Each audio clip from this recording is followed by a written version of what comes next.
Closing arguments getting back underway right now in the deadly subway chokehold trial in New York that has sparked a national debate over whether one man was acting as a protector or as a killer. Guilty! Guilty! Guilty! Guilty! You heard it right there. Protests erupting outside Daniel Penny's trial this morning. They've been ongoing outside the courthouse since the trial began. The Marine vet is charged with killing 30-year-old Jordan Neely during an altercation on a subway train car. This heavily circulated video shows the final moments of Jordan Neely's life, and reactions have been divided. Penny says he was acting in self-defense and on behalf of a crowded subway car of commuters after Neely had been acting, quote, erratically, but prosecutors say he unnecessarily killed a man. Right now, the prosecution and defense pointing to that erratic behavior to showcase Neely's long documented history of mental illness and convince the jury whether or not Penny went too far. So I'd like to welcome in criminal defense attorney Peter Elikann. Peter, great to see you. Thank you for your time on this. I'd like to start with the prosecution. Do you think up until this point they have proven that Penny is guilty of the charges of manslaughter and negligent homicide? And which part of their argument may be the deciding factor, do you think, for those jurors? You know, at this moment, it's hard for me to sort of declare the winner and say who had the best or strongest argument. But they were both incredible. I mean, once again, this is another one of these cases. It seems to transcend criminal law and go into a kind of a political thing, accusations of racism and concern about subway safety and all kinds. So people kind of the armies have lined up on both sides of the horizon here. Prosecution said that, yes, maybe it was justifiable that if this homeless schizophrenic person was acting irrational and threatening and didn't touch anybody, maybe, but scared everybody, maybe Mr. Penny grabbing him was a brave and reasonable thing to do, but they just said he went way too far. The prosecution's point is that he basically killed him.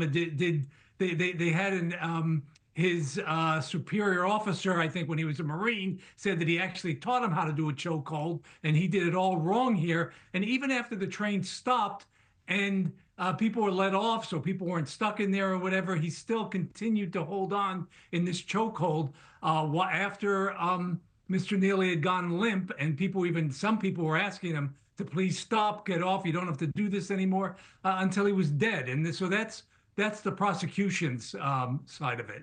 Yeah, we know there's so much interest in this case. When it comes to the defense, you know, Penny's team has really tried to frame his actions as being done in service of others, to try to protect other people, emphasizing that he is a former Marine. How do you think that's going to play with the jury?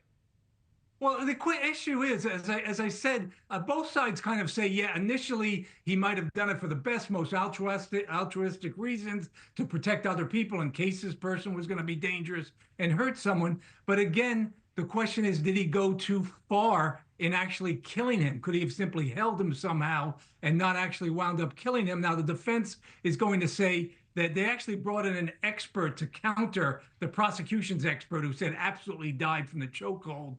The defense expert came in and said, no, there were a variety of things happening. He had a crisis of his sickle cell medical issue, that he was on some kind of synthetic marijuana, that schizophrenia kind of came into it. So they were trying to say, no, he actually did not kill him at this point, and Mr. Penny was only trying to protect and be defensive of other people. Well, Peter, which side do you think at this point, you know, whether it is, you know, looking at the toxicology, the autopsy reports, whether it is, you know, listening to what the prosecution has said, which side do you think has the more uphill battle? Actually, I would say, and boy, I've long ago tried to given up trying to guess what juries are going to do and who had the stronger case here. But I think it might be a little bit harder for the defense here, only because, you know, the law says you're allowed to not only defend yourself in the law of self-defense, you're allowed to defend even strangers. But the thing is, did he have to hold him in this chokehold that he did all the wrong way and wind up killing him even if he was limp?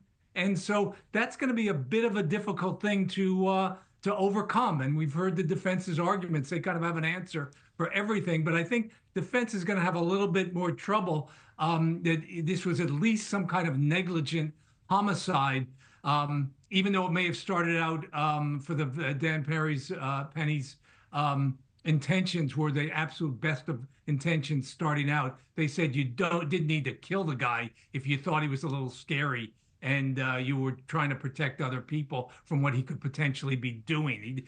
Thanks for watching. Go to joinnn.com to find News Nation on your screen. And don't forget to click the red subscribe button below to get more of News Nation's fact-driven, unbiased coverage.